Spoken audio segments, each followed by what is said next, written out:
It's great to see all the discussions happening already, so we might just kick off. It's great to see you all come into the lab and experience the space that we experience every day, so welcome. And I'll just start off our session with karakia.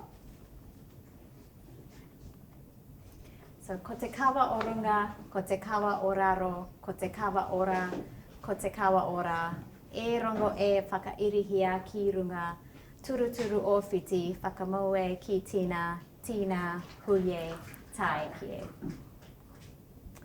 So just how the session will run today is, so our founder and CEO, Francis Valentine, will just talk to you a little bit about who is Tech Futures Lab and how it came about. I'll run through the program structure, and then we have three incredible panelists for you here today, two current students and one student who has just finished her master's, so a range of experiences, a range of project ideas that they've been working on, and we'll just do a Q&A session with them and then open up the floor to any questions that you might have. We also have a few people, about 8 or 10 people joining us on Zoom as well. So Anna, who's helping me facilitate the Zoom, the environment, she'll yell out if there's any questions from the audience as well. So please use the chat for anyone who's on Zoom. And I'll also talk to you about next steps if you're thinking about the master's program and what that looks like. So over to you, Francis. If only I look like that all the time. Kia ora everyone, and I'm so thrilled to be here to meet with you all in this space. I really wanted to start by talking about why Tech Futures, and for a lot of people it's maybe a reasonably new name for you.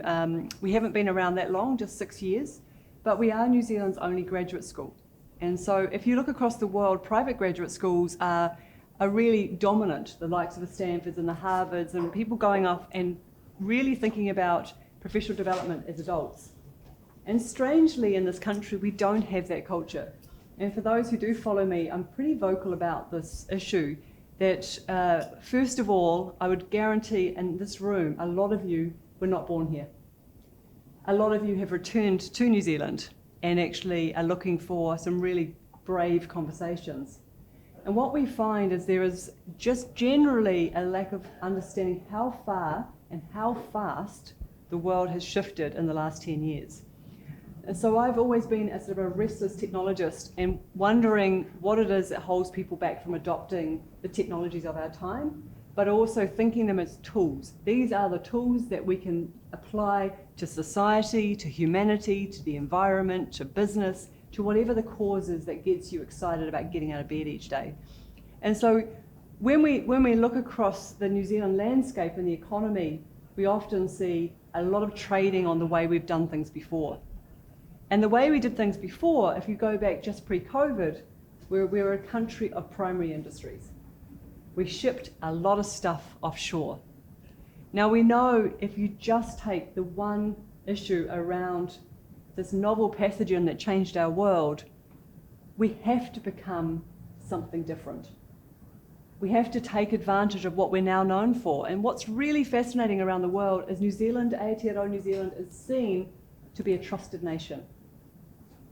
And if you take just the idea of technology and you think about the applications where technology is coming into play around data and data sovereignty, around cyber and cybersecurity, around thinking around all of the information that flows and making sure it's not biased, that it's not fake. If we think about who writes our algorithms, who gets to decide the decisions that actually will determine who gets access to resources, to services, to goods. All of these technologies that are really shaping our future require trust. Where do you want your algorithms to be written? Who should write them? If we're storing data in the cloud, where should that be? And so we're starting to see this real shift away from just our primary industries to understanding if we were to really trade more and more on intangibles, on the weightless economy, on the shifting of information and knowledge, that actually our economy will look very different. But right now we have a massive global shortage of people who understand the space. They don't understand the relationship between things like data and content. They don't understand the protection and privacy that we need to bestow across our society. They don't understand the effects of the environment and how data or sensors or IoT or AI or machine learning could help that. And so this area is where Tech Futures has really got its sweet spot.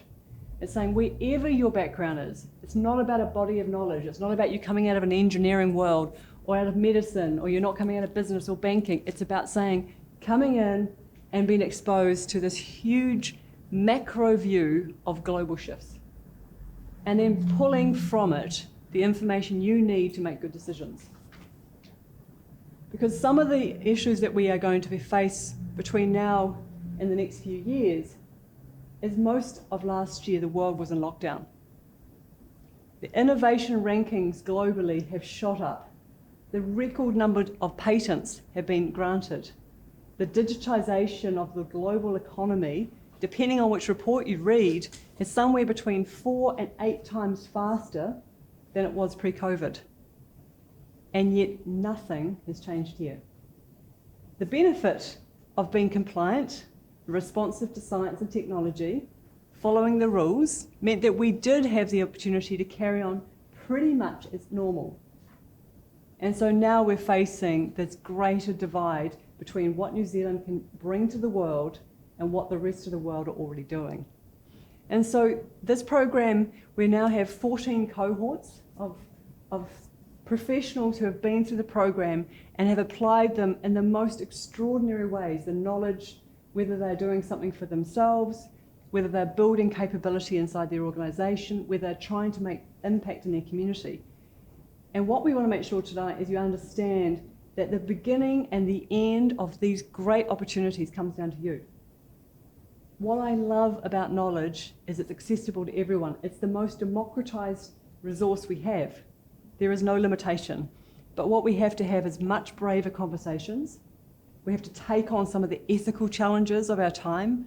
We have to face into some of the questions about who, when, why, what that we haven't had to have before. But I think we also have to redefine who we are as a nation. And I think it is a generational moment. It is a time when we sit here and say, we know what our forefathers did. We know some of the rights that we've wronged and the wrongs that we've righted. And things in terms of culturally, we know that we've invited huge numbers of people to make this a very rich multicultural nation. But we don't have the shining star to say, what are we going to be? What does New Zealand look like in 2040? You know, what's going to be shaping it? What are we going to have our focus on? What will we chase? And actually, I think there's a whole lot of opportunities, whether it be in agri-tech or whether it be in data, whether it be in medical or biotech, whether it be in genetics, whether it just be in new business models, and thinking more around the humanity of the economic models that we have today, or the lack of. And so the program is designed as much for the people who work together as a cohort, as it is this kind of exchange of ideas with the specialist faculty that we have. And you'll hear a lot more about that. And particularly in the early stages where we're sitting in a room going, why am I listening to someone who's talking about the Internet of Things when I've got no interest in the Internet of Things? And then suddenly you have that aha moment where you realise how it's been applied in a sector that is really close to what you want to do, and you recognise it's something that actually is the tool of the future. And so we're here tonight really just as an information gathering exercise, and actually making sure that you don't leave any sort of stone unturned and things, the questions you might want to ask. There is no wrong question here at all. And by having a great panel here of students who are going through, have just finished this process, you'll get an indication of just this type of learning, highly applied, non-siloed, and actually thinking about the conversations that can really be amplified in an environment where people come in with an open mind. And so it is a great space to be in, and it means that we also bring all this diverse, deep, rich experience and knowledge that people have, which for me is the most indulgent thing I've ever done, is to create an organisation around having great people around me all the time, having conversations which are complex, sometimes scary, sometimes enlightening, but always really, really sort of informative. So a really good time to be, I think, around on this planet, to be fair. So before I hand over, I was given a very brief speaking slot. I can talk all day. You're lucky I don't have slides. But I just want to just check in. Is there any questions that you have, particularly from just who we are or what we're doing? Anyone have any burning desires to ask a question? Yeah, please. Yeah, kia ora. Kia ora. Not so much a question, but I can see that I was trying to work through was, in terms of the newness of this type of concept, I guess coming from a more traditional university pathway, I like it, but I'm, sort of, is this for real, or is this a bad? I'm working through that, so we keen to. It's a really good question. Yeah. And look, so Tech Futures Lab has got a sister organisation, the Mind Lab. So I have been in tertiary education for 30 years, which I hate to admit, but it's true.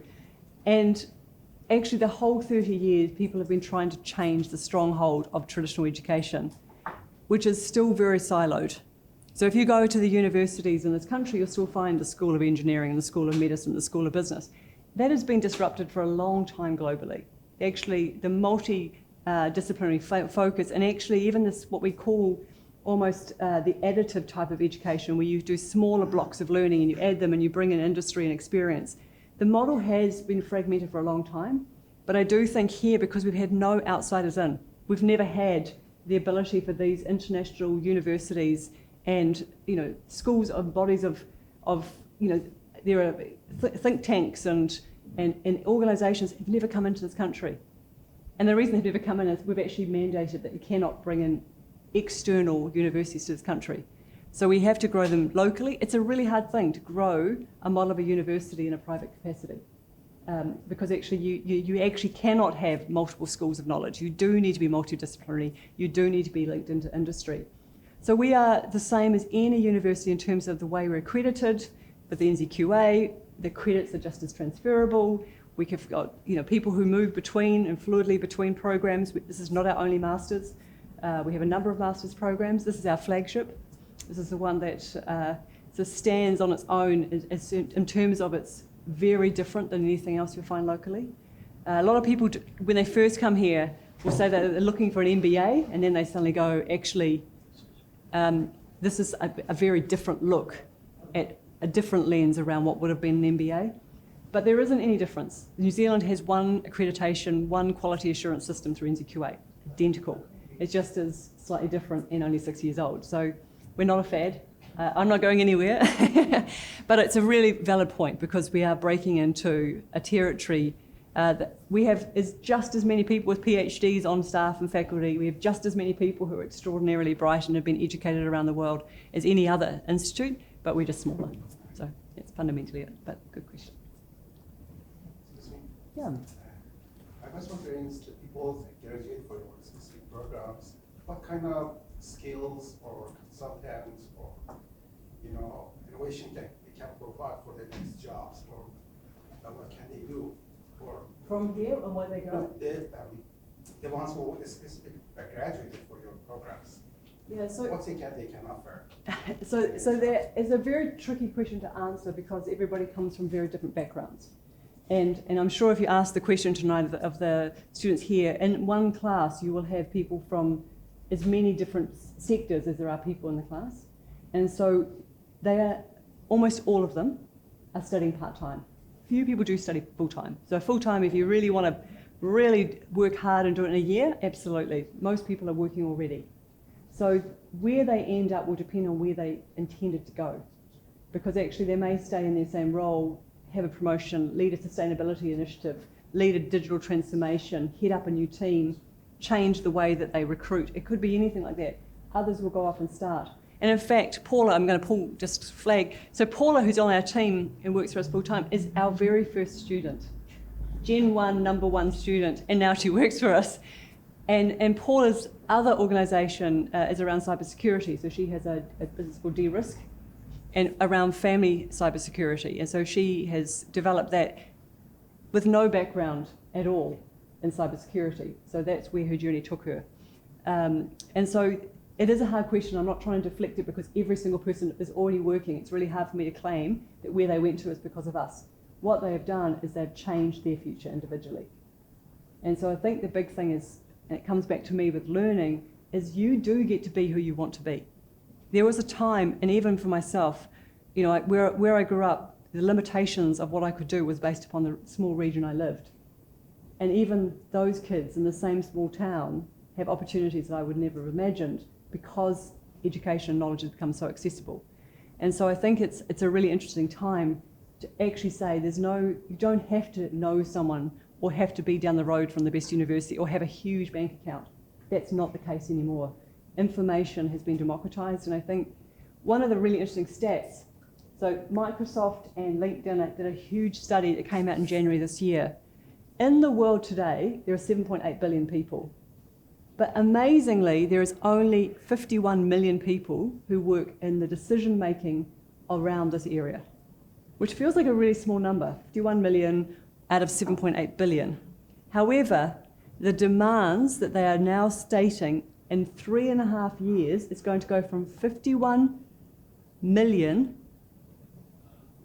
another 151 million jobs in this space.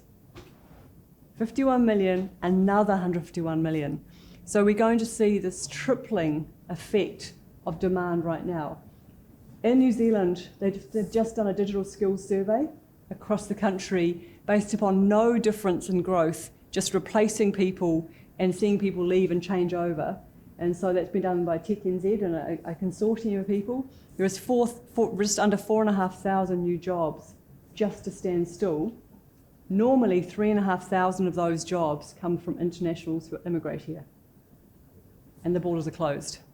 So yes, just an example, yesterday afternoon I was with 100 business directors of listed companies, working with them, and every single one said we are literally hamstrung by people not understanding strategically what it means to have good data sets, or what it means to have a digital transformation, or what it means to have a different way of working, or even having a distributed workforce and having the productivity, the collaboration tools that work in that setting.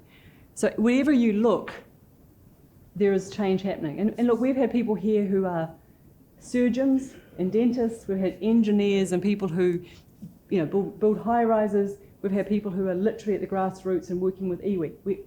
There is just no common factor. But what is common is this desire to lead an initiative and to lead with purpose and have a decision so that they can be the ones at the front.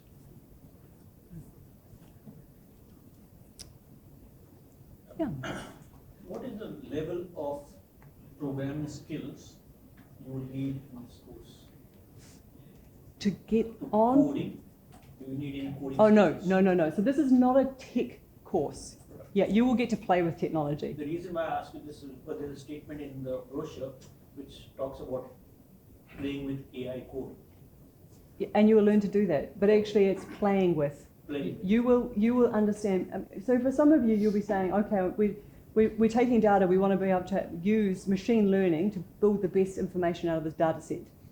You actually need to know the language of asking someone to do that. Okay. And you will play with coding, and you will sit there and use Arduino boards and program small, crazy little things, but only from the point of view of understanding what code is. That code is no different than music or maths. Actually, it's a formulaic process, but it can be written in many ways. And so we want to make sure that you understand that it's not this terrifying, scary thing, whether it's code or AI or VR or AR. You will see all of that. You'll hear about it, you'll see the applications, but it's not about teaching you how to do that. And most of you will be in roles where there will be budgets to get people to do that sort of stuff. And if you don't, you'll be getting a team together of specialists. In the same way you would if you even ran a small business. You wouldn't do everything yourself. You'd find some specialists. But you do need the language and the confidence to understand what those things are. And so that if you're thinking about running an organisation that does need sensors and that does need to be connected through some kind of LAN connection to the internet, you'd need to know, how do I ask for that? So that's the yeah. How Okay, so the question is about someone with design or UX background. It's the same applies to somebody from any background, to be fair. Obviously, user experience and actually understanding design is a big part of any interface of anything digital. You need to be able to see the data in a way that people understand it. You need to have an interface, whether it be on a website or whether it be on an EEG interface for somehow interfacing between your brain and a machine. Every single application we use has an interface. So I think it's really useful, but it doesn't mean that you have an advantage or a disadvantage. In the same way, somebody who has deep business background will have an advantage when it comes to perhaps looking at the economic models that you can use going forward, but somebody who comes from a philanthropic background is going to have to bring a totally different conversation and experience. There isn't any particular background. The only thing you need is an open mind. That what we try to make sure is that when people come in, they understand that there's a willingness to learn, because you're going to have some incredible talent, people who have done some great things working with you. It's a really massive group of faculty, not one or two. There's a lot of people who you'll meet, and those people just come in and they will share openly, and all they expect is the ability to have a conversation really openly back. Right, well, Maheshi, I might just pass back to you. I'm going to be here anyhow, so please, if you have questions afterwards, just jump on in afterwards. Fantastic. Thank you so much, Francis. Cool. So Francis covered that pretty well. So just an introduction to who the program team is. So obviously my name is Maheshi. I'm the program lead for the Masters and the postgraduate certificate, which is the pathway into the Masters as well.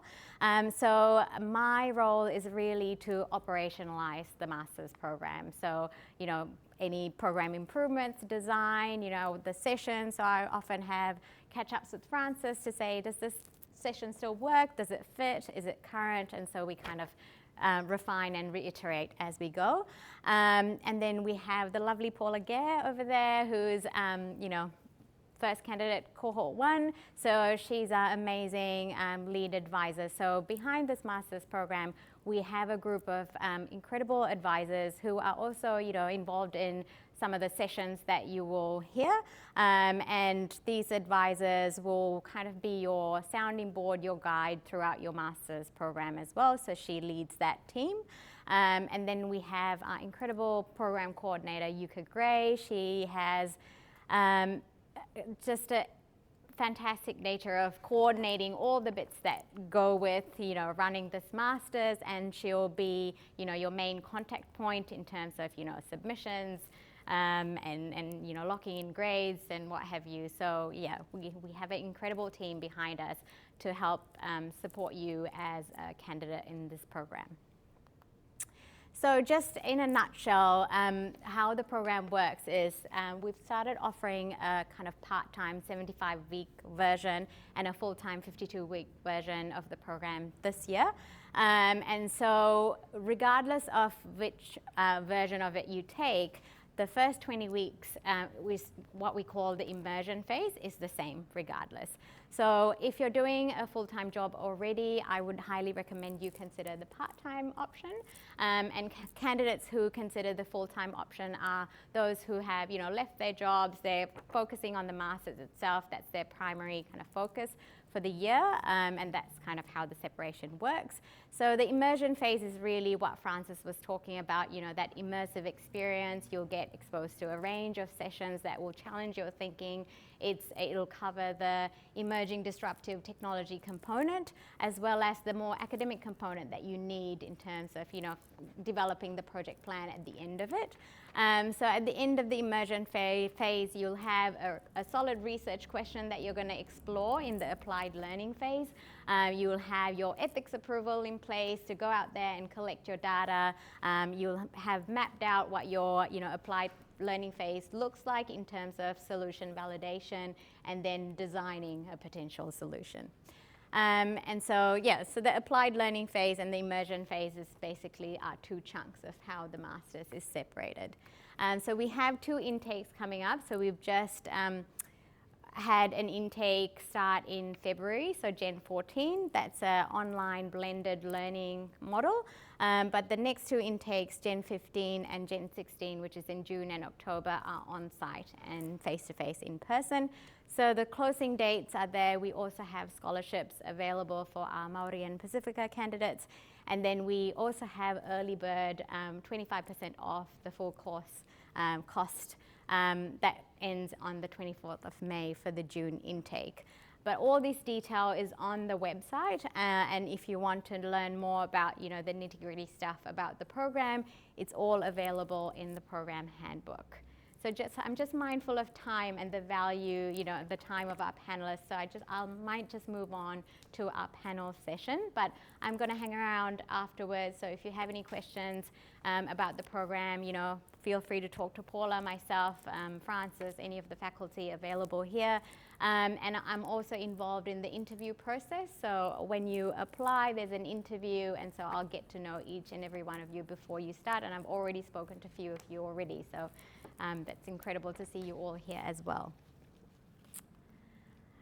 So I might welcome our panelists on to take their seats. So we have Philip Coletti. So Philip's in Gen 12, which is a fully online, learning version of the program. No, you can pick your seat. And then we have Jackie Simpson, who's in Gen 11. So she's going to be finishing up the Masters in about 7 weeks' time, I believe. And then we have Simone Dara, who's just finished up her Masters, and she's in Gen 10. So welcome. Thank you. Cool. So I might just get started with, introduction. So could you say what you're working on and what attracted you to this Masters program? Yeah, sure. Shall I start? Hi everyone, my name's Jackie, and I am, as Maheshi said, about 7 weeks from finishing my Masters course. I actually spent nearly 30 years as in HR, and at a couple of years ago kind of got to the point in the role that I was in that I had just had enough. And I really needed a change, and I was burnt out from a couple of years of very significant overseas travel with my role. So I was looking for something different, and serendipitously someone who is in my network posted on LinkedIn that they were just about to start this course, and it prompted me to attend a session just like this to find out a bit more about it. And because I like technology and I've got a curious mind, I just found that there seemed to be a match for me with how this course is delivered. And I had thought about MBAs and all that sort of stuff, but it just wasn't really what I was looking for. So I wasn't sure what I was going to end up with at the end, apart from the Masters, tag on my CV. But it has been quite an amazing journey, which I'm sure we'll get to. Talofa everybody, I'm Philip Coletti. I sort of decided to do the Masters when I've been in Australia for 12 years. So I was coming back in 2019 and trying to decide what I was going to do. And in 2020, I made the decision that I'll do the program after investigating all the programs that people generally tend to do, and MBA being one of them. One of the things that I sort of, I had never been to university.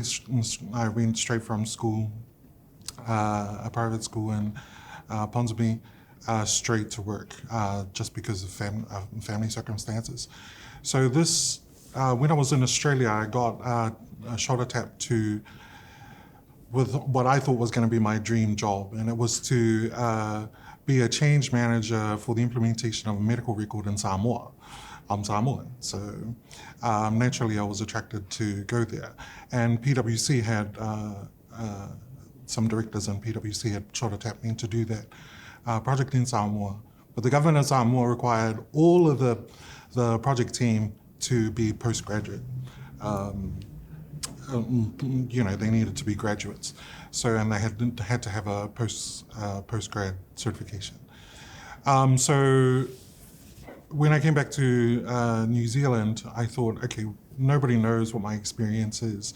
I need to be able to, even to get into the room, even have something against my name. So that's when I sort of looked at the programs that were available.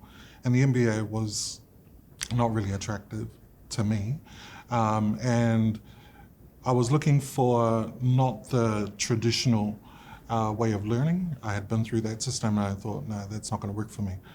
And I found Tech Futures. And I found Tech Futures myself. And I read up about the program and thought this is exactly what I need to be doing, and enrolled and got in and have tried to encourage other Māori and Pacific people that I know of who are in leadership positions here to pursue this master's program.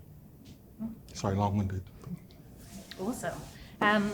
I'll kick off. So, kia ora everyone, my name's Simone. So, how do I describe me? So, as you know, you move through many careers in your life and you leave school and don't really know what you want to do and often fall into things. I had probably 10 years as a creator, then a performer, then I moved into PR and HR, so quite similar, and which is quite odd, and went through that space in terms of working for large corporates, in OD and HR roles, and then, you know, life gets in the way, or actually life is life and work gets in the way. 3 children, really busy life, on the doing the rat race, and really came to 2 years ago and went, you know what, it's time for me now. I've been doing this a long time. I've got some awesome experience, some great skills, but I'm a little bit bored and I actually want to apply it differently and still contribute in a meaningful way for, you know, a long time, and it's time to do something just for me. So that was kind of my starting point. I was looking at psychology and doing kind of traditional bits of learning that would be useful, but it kind of seemed more like learning for learning's sake. And then I heard about Tech Futures Lab. I came and met the team. I think it's great you guys are doing due diligence, but I just signed up on the spot basically. I was like, this is absolutely for me, and I absolutely haven't regretted it. I think we'll talk about it later, but there's so many people in my cohort from different backgrounds who all want to maybe pivot, do something different, change of career, start up their own thing, and we just all came together. So I would absolutely reiterate, this is whatever you want it to be. And you can make it your own. Fantastic, thank you so much. One of the questions that I often get when I'm approached by people who are thinking about the program is because it's based on a project, and that can be personal or based on your work. How did you find that process of honing in on what is your research question? What are you going to focus on? How did you tackle that filtering kind of thought process? Anyone else? Yeah, it's quite scary because it's so big and you can do it on absolutely anything. But there's some great sessions and tools that help you narrow it down, and it kind of comes back to your why and what you're passionate about is where you end up going. Because some of us went, right, I'm doing a work project and it's going to be this, which is fine, but halfway through you go, you know what, actually I want to do it on this. So there's absolutely the tools to do that, and I think it depends on what your why is. For me, I knew it was always going to be around work, future of work, something to do with that.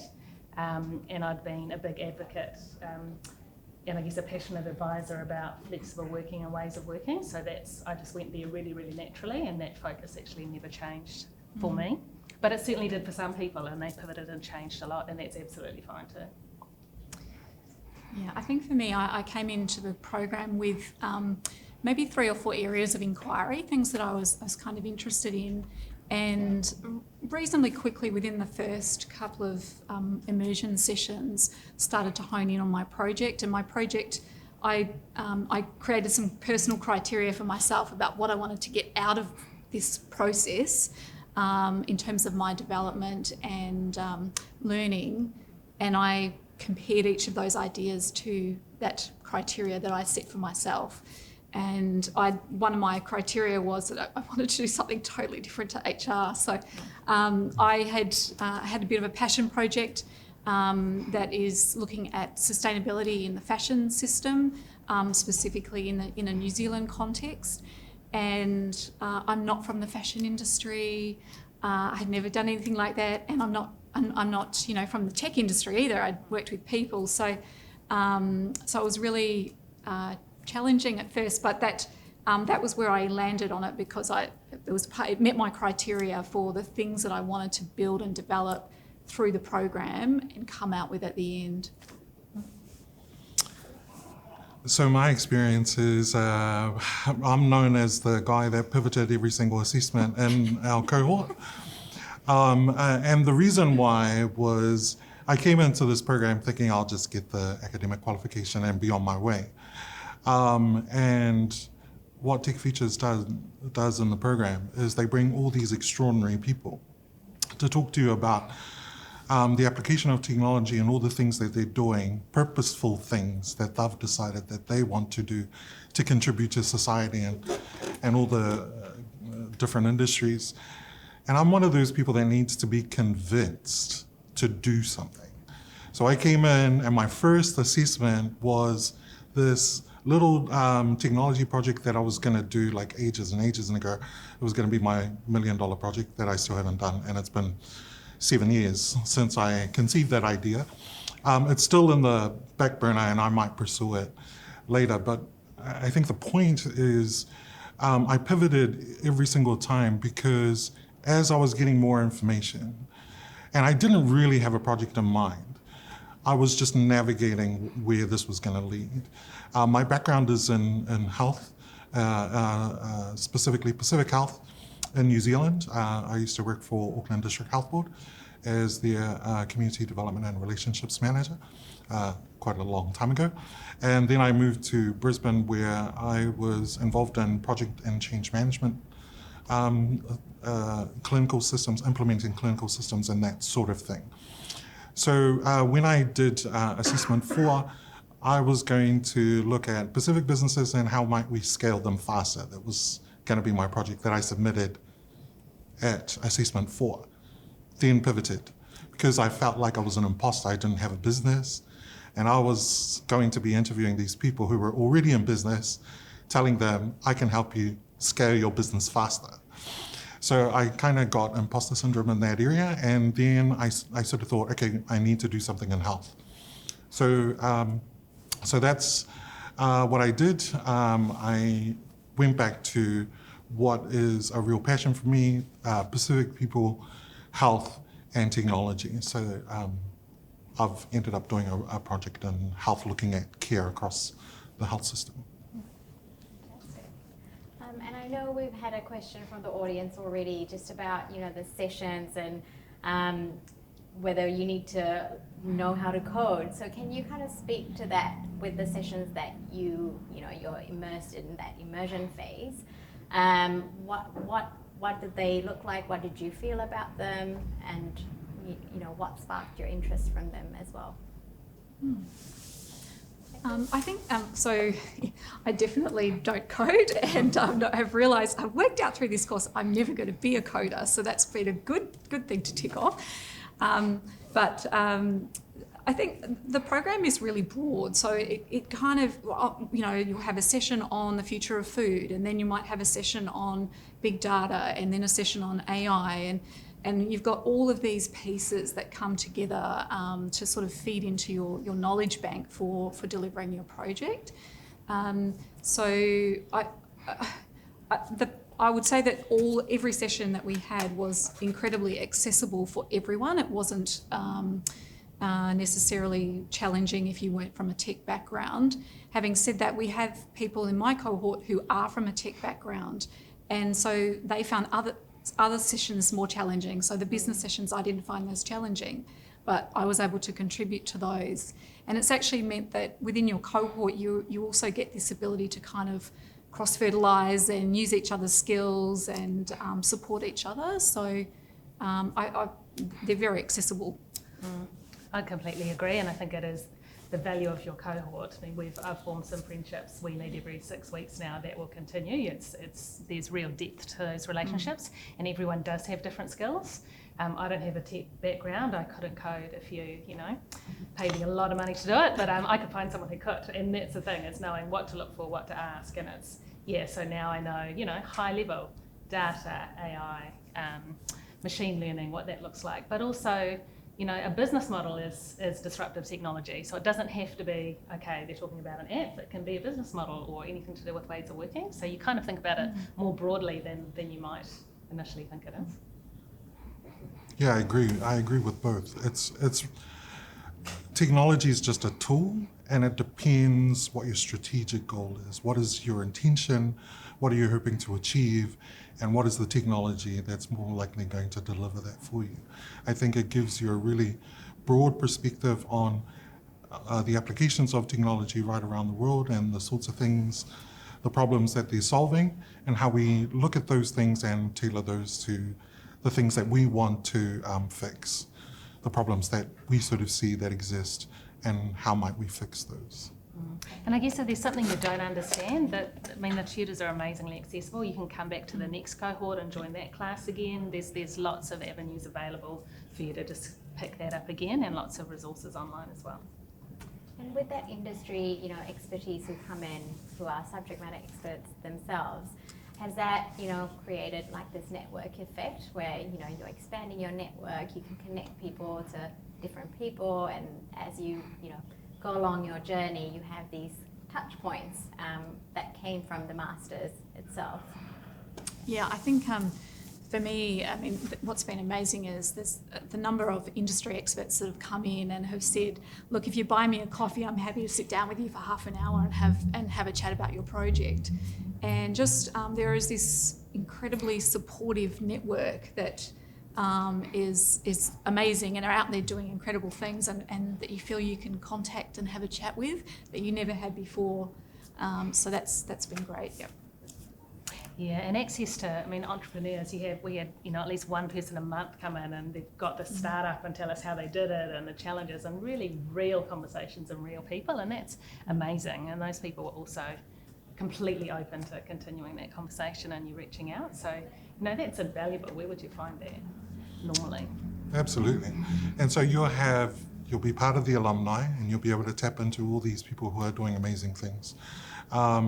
Not only here in Australia, but around the world. Yeah, even just a little story, but my son is really into tech. He's 14, and I thought, it'd be great to get him some work experience, but how will I do that?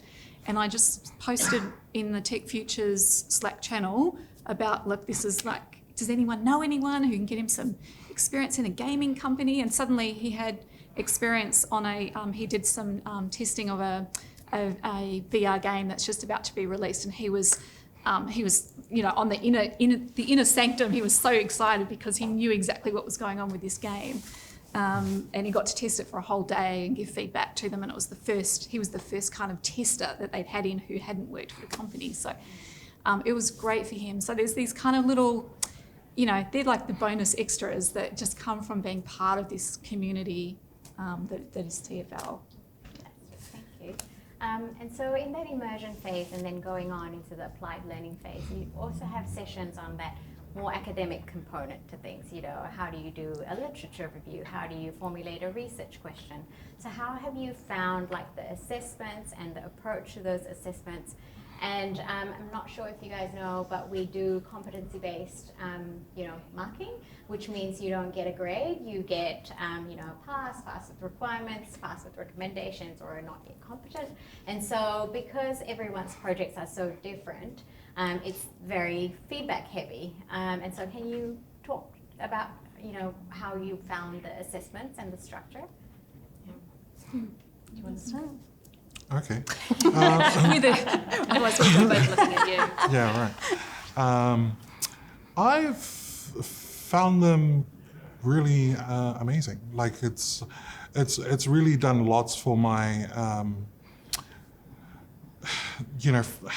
it's self-directed learning. So you learn if you want to learn. If you're not going to do the work, then you're not going to learn much. But in terms of I think they with the help of the advisors and all the information that you're getting, I think they prepare you to be able to articulate this in writing to sort of meet what the assessments are. At least that's what my experience has been. I've found everybody sort of really supportive and motivating and inspiring, and they keep you on track.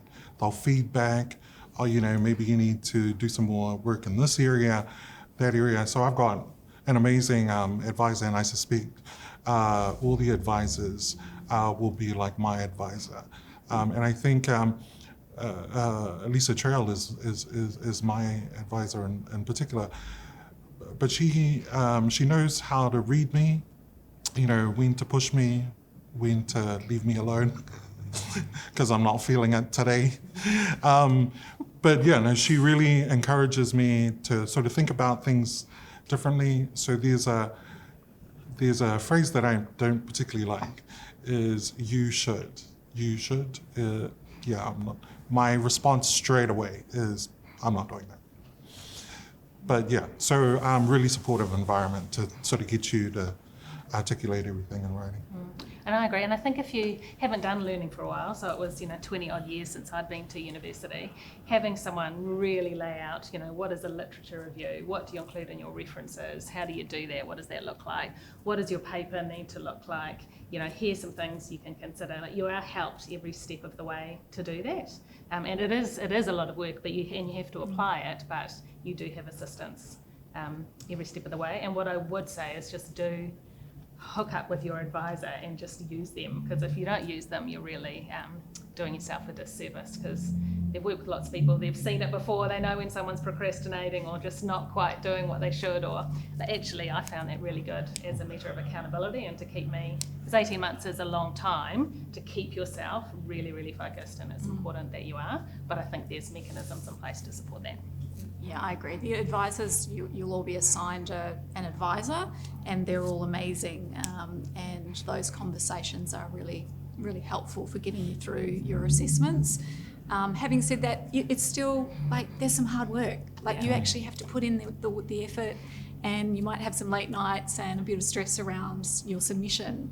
But that's all part of the journey, and it's, I don't think we should shy away from that. There's some hard work to go with it. It's not a walk in the park. Yeah, it's definitely not a walk in the park. So speaking of that, how have you balanced a master's and work and life?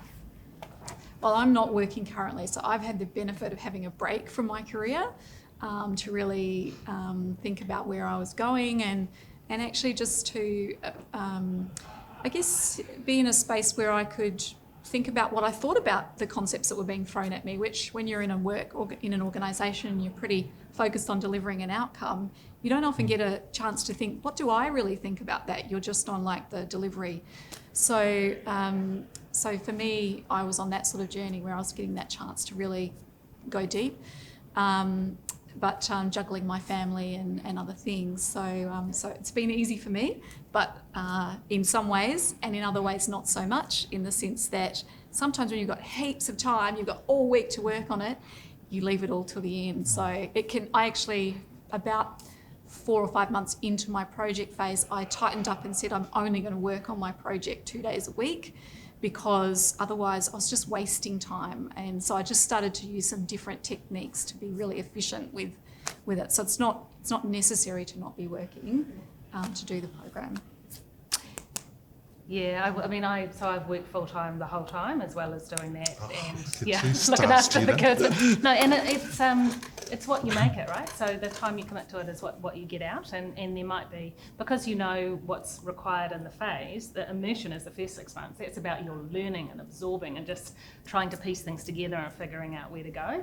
And then the fun really starts in that phase 1 and phase 2, where you're going, what's my project? And then you get to project plan it, and so you can fit that in around your commitments and your time, and go, actually, I've taken on way too much, I'm going to just refocus it on this piece. So that's up to you as well, and often it does change. I thought I was going to change the entire world of work when I started, and I haven't actually done that. So but I'm still really happy with what I've done, and it's something that's really meaningful to me. So yeah, I think you've just got to work to your own rhythm, because there are kind of 2 quite strict deadlines. It's quite easy to focus on those deadlines and make sure that you hit those. Not by working at the last minute, but working around things. Yeah, so I'm the same. I haven't been working. I took the time off to really focus on the masters and doing a good job in it, because it is a lot of work. But it's what you make of it. So you can either do as much work as you want or less. But the outcome, I think that is a product of your effort. And so what you sow is what you'll reap. I don't know that I get any more advantages than those who are working. I mean, I take my hat off to those who can do this program and work at the same time and take care of life and kids and what have you. If anything, so I have a project management background, so deadlines, I can meet those. So as long as I know when they are, I can pretty much meet them. But I think it's important to really, schedule that time regularly so that there's ongoing stuff that you're doing and you're not having these long intervals where you're not doing anything and then trying to catch up at the end of the month or whatever it is. But to try and get into some sort of momentum that you have every day, you set aside an hour or two or 5 to do that piece of work that is required. And I think think really carefully about your project, because if you do something you are just really passionate about, you are going to finish it and you'll commit the time. If it's just kind of something that, that's quite a good idea, it's quite easy to let that fall away. But this is a great master's to be really purpose and passionate about what you're choosing. So that was really key for me. So mine was on work-life integration and the challenges of that, basically, which is kind of what I was living. So just make it real for you. Yeah. Okay, so thank you. So I might just open up for any questions from the floor.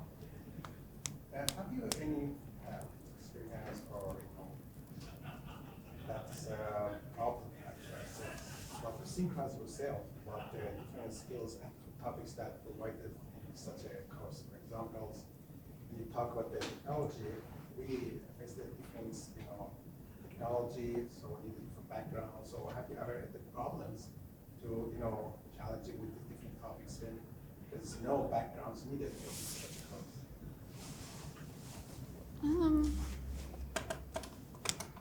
No, I don't think it has been challenging in the sense that actually, because everyone's from such different backgrounds, there have been sessions where someone might be presenting and one of my cohort has said, hang on, can you just repeat all of that because I've missed it? And so there's been those moments where someone's struggled with the content, but it hasn't, because we're all from different backgrounds, it's actually enriched the process. I've found that was one of my criteria for the course, was I wanted to meet people who were different to me. And so it's actually been really rich that, we've got people who will be strong in one thing and not so much in another, and you can play off each other. Yeah, and you might, I'd do a couple of classes and go, wow, that was interesting, that went over my head, but I'm probably just going to take that bit of it. So you take the bits that are really important to you and just incredibly stimulating conversations and content, so and delivered in a way that is actually really accessible as well, which I think is really important. So it wasn't completely techy that would just, that wasn't accessible. It's much more practical. Yeah, I mean, it's really not about the technology. It's actually about what is it that you're trying to achieve and how can you leverage technology to do that. But you're exposed to a whole lot of different technologies and the different applications of those technologies. It's how you then think, how do I make that work for what I'm doing? Like, is that relevant to what I'm doing? Or can I just focus on these types of technologies versus another time? So I don't know that necessarily you needed to have a background in technology to learn what the program provides. And I think that another thing to point out there too is you're contributing to the academic literature as part of this master's. So if you choose, for Pacific, I need to publicize the things that I do so that other people can find the research, and I would encourage people who are on this program to make that research available, because everybody needs to have that information. Yeah, hi guys. Thanks for sharing. It was awesome to hear. But what I would like to ask each of you is together is, looking back, what would you do differently? That's what I would be interested to hear. 'Cause that would give me an idea of, would give me a better feel for the experience that was had, and what would you do differently with it if you were to do it all over again. That is. That's a good question. That is a good question. I would have been braver with my research question. So because I wasn't from the fashion industry, I decided to take a consumer lens to the issue and look at service-based solutions for consumers. But actually, as I've gotten into the industry and spoken to people, I've seen these really systemic kind of problems that are real challenges for New Zealand fashion brands. And they're struggling with how to think about those things. But because it's the imposter syndrome, it's like I can't go in and tell them what to do, and I wouldn't. But I should have been braver with my research question. That's probably the one thing I would have changed. I haven't finished yet. I've got 7 weeks to go, but I'm not changing it now. But Yeah, I probably would have just tried to be here and be involved more, because it's there's so much that you can actually contribute and be part of. So there's weekly Zoom calls if you want them. You can hop on the phone. There's sessions. There's all sorts of things that if you want to just completely immerse yourself with this great crew, you can. Cool. So it's just around your timing and what you can do. But I think I would probably just say yes to absolutely everything. yeah. I don't know that I'll do anything different. I think I'll it's hard to articulate something without having experienced it yourself when you're in it, because it's different for everybody. And so what we might think is our experience might be completely different to what you experience. But I just think it's been an amazing program, and it has, for me, opened up opportunities that I'd never seen before, coming into this program.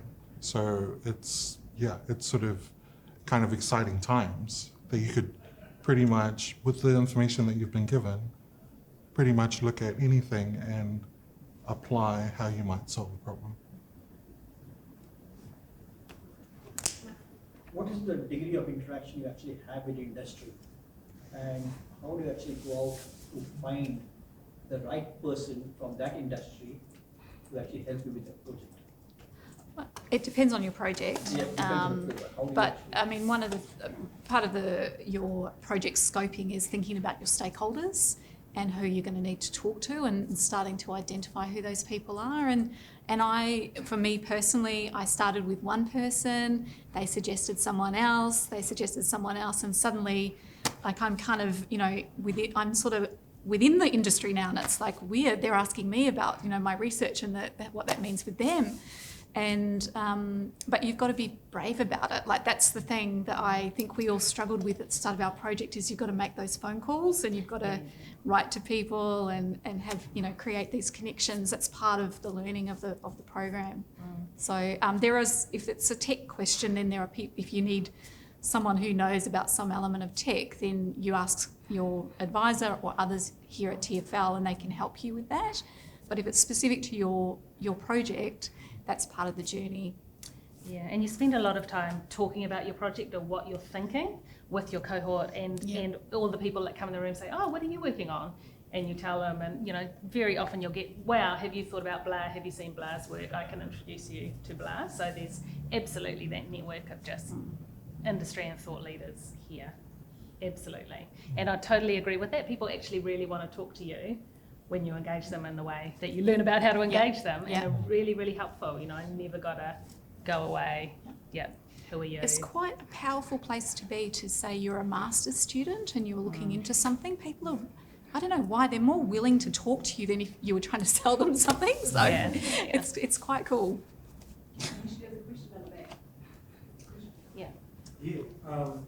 So I come from a pretty old school industry, fishing industry, and for me, when I look at things like climate change, there's a lot of things that happen that we just don't understand.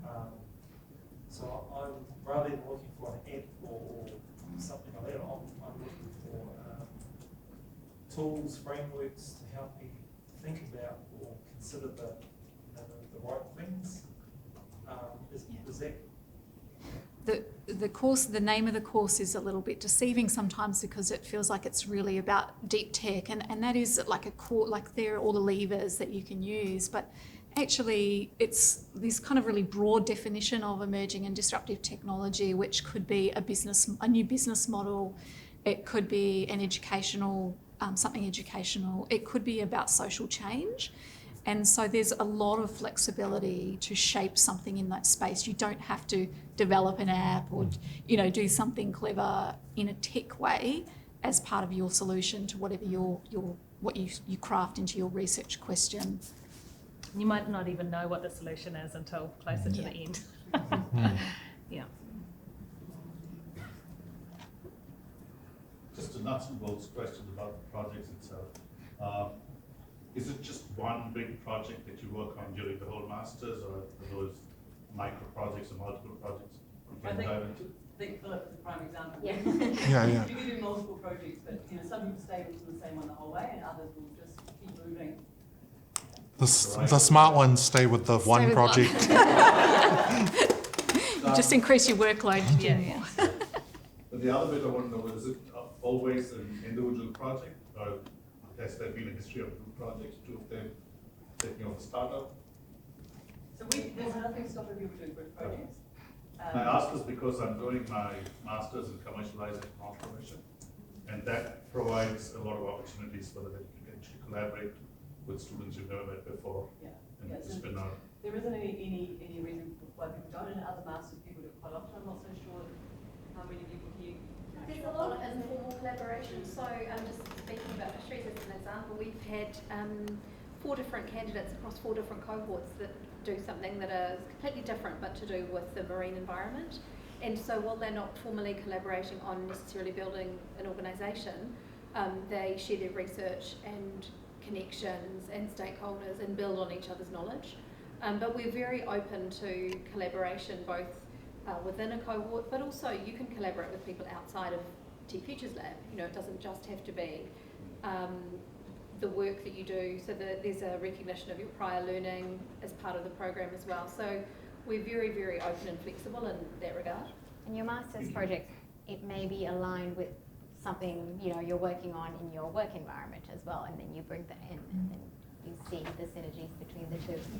Actually, the other one thing that was mentioned briefly, but it's worth touching on, is because we're based on competency-based assessments, which means you basically pass or fail. The reason for that is unusual at postgraduate to do that. Everybody wants their A. I don't actually believe in that system, because actually it's so subjective, and also it really makes it incredibly difficult to collaborate with people when you've got 2 different levels of skill sets, but actually together make magic. One thing about competency, it means if things get really tough and you have to downsize your project and life gets in the way, you're only getting across the hurdle of being competent. And I think it's a really important thing when people are working professionals. This obsession we have when we're younger about we have to get the best grades. Hopefully most people grow out of that. Some people still would love to have an A on their projects, but it's now been adopted much more broadly across the world, that people are moving away from this idea of just this graded work. And because actually, I think if anyone's ever had a huge piece of work that's been graded and you unfairly think they've been given the wrong mark, it's very few avenues to come back, and yet almost always, unless you talk about something that's scientific or mathematical, it's always subjective. And so so that does mean, again, you have a team of people, and as long as everybody gets across the line, actually that's where you need to aim for it. And then obviously, to your point, you're only fooling yourself if you just do the bare minimum. You really want to take it to the level where you're doing your best work, but that's your personal choice, not ours. And just on that as well, Francis, we're getting this question a lot more about, people beyond the masters of doing like a PhD even. Even though we don't offer one ourselves, we certainly have a pathway for you to help facilitate that, the next step. Because some people worry about, it's competency-based marking, you don't have an honours system, how does that look like? But we have candidates who are in the program already who are thinking about PhD as the next step. and we have things in place to help them, support them in that journey. It's a slightly different approach. If you identify early enough and you plan to go to the PhD, you do more on the research side, so you actually, you do have to do more of the research part and less of the applied part. Just conscious of time, but then those who do have to desperately get away, so maybe just any last question, but we are online. I've got one online question. What's the time commitment in terms of hours per week, particularly in that immersion phase, those first 20 weeks, and how big is the cohort? So the cohort numbers, we generally land on about 15 to 20, but we have big plans. And in terms of the self-directed hours, I think we aim for about 16 to 18 hours a week. Paula, is that right? Yeah, that's generally where people land. How often is the residentials in that? So for the upcoming intakes in the immersion phase, so the first 20 weeks of your master's, you come in once a month for 3 days, so Thursday, Friday, Saturday, once a month. That's called a residency block, so you have 5 residencies in the first 20 weeks. And then once you enter the applied learning phase, for the first 6 months, you come in once a month on a Friday. But the blended online learning, which I think we're planning on doing for next year at the start, that'll be a little bit different, where it'll be 4 days, 2-hour sessions over Zoom, and then you come in for a few residency blocks where it's on site at the lab. All right, so just mindful of time. So thank you so much for our 3 incredible panelists for sharing your story and being here with us. I should just share. We're staying around, please. Have something to eat and drink, but apart from that. Yeah, so if you want to chat about the program, feel free to speak to myself or Paula. The next intakes are coming up in June and October. All the information, like I said before, is on the website and in the program handbook as well.